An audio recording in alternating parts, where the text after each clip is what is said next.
unge mand. Vilhelm Snollersbar. Absalons hemmelighed. Et juleeventyr fra 1. december på DR1. I aften her på DR1 tager vi til Kenya og besøger de store katte, som stadig har meget at lære. For selvom man er en frygtindgydende sumpløvinde, så skal man ikke lægge sig ud med slettens sværmægter. Se med 1930. Bagefter i Korsbæk. Nej, hvad er nu det her for noget? Hvorfor kan du ikke bo her? Fordi jeg skal have mit eget. Så sørgeligt er det vel heller ikke. Der tager Agnes afsked med familien Varnes, for vi skal til bryllup kl. 20 i Matador. Lige nu her på DR1 skal vi for sidste gang have en tv-avis direkte her fra TV-byen.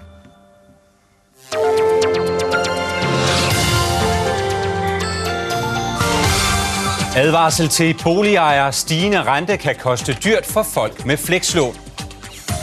Hjælp på vej til tusinder af syge danskere. Museskader kan nu udløse flere erstatninger. Hyl og skrig. I dag ringede kirkeklokkerne for megafilmstjernen Tom Cruise.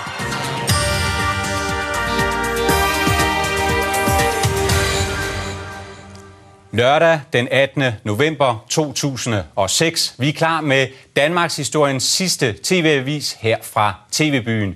I morgen sender TV-avisen fra helt nye omgivelser ude i DR-byen på Amager. Så velkommen til den allersidste dans her i 2860 Søborg. Selvfølgelig pyntet op med en munter vejrudsigt i selskab med Søren.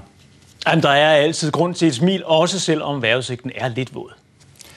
Ny intern strid i Venstre her til aften. Venstres højeste myndighed, Landsrådet, er lodret uenig med partiformanden Anders Fogh Rasmussens afvisning af brugerbetaling. Men Fogh og Venstres øvrige topfolk nægter at følge medlemmernes kurs.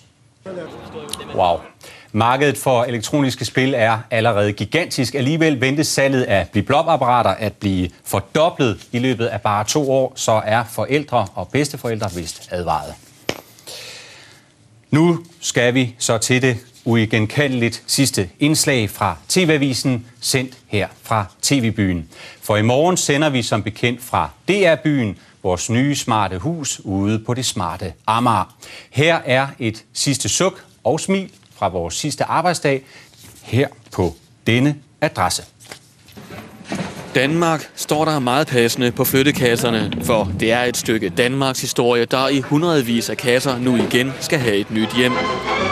I 23 år har TV-byen dannet ramme om TV-avisen, og billederne her, ja, de er fra da selve TV-byen blev indviet helt tilbage i 1965.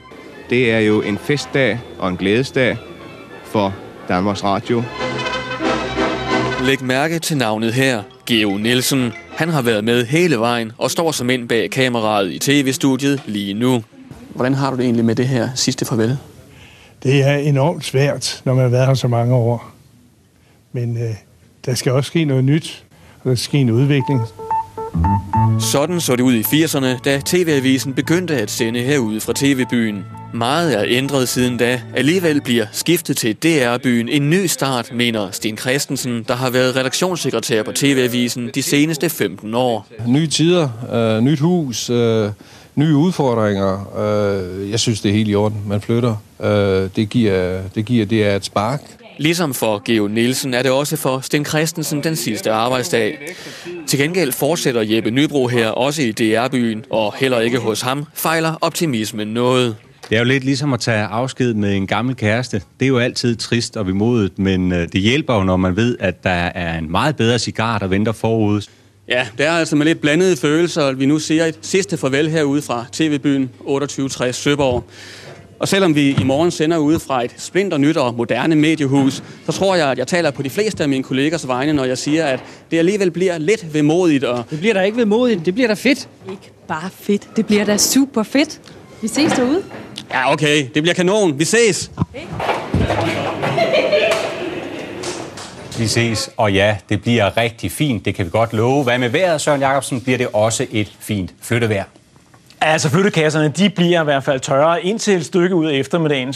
Og så er det ved at være derhen, hvor jeg skal hænge mine billedskifter op på krogen her for sidste gang. Den næste vejrudsigt, den sender vi fra DR-byen. Ja, det var så det. Det var Danmarks historiens aller sidste tv-avis, sendt her fra TV-byen. Men Søren. Ja, jeg har lidt...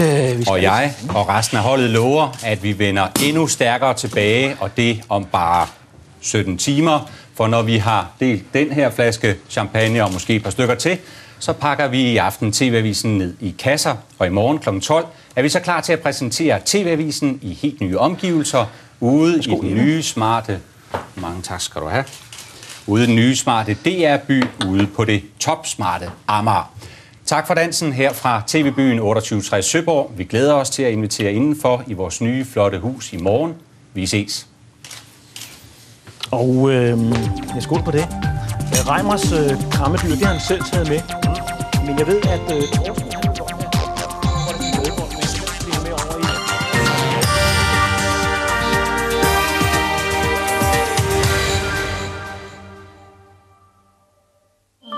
Lige straks er der Sportnyt. Her først et kig på, hvad vi skal se i morgen. Bosko Markovic stod bag bortførslen.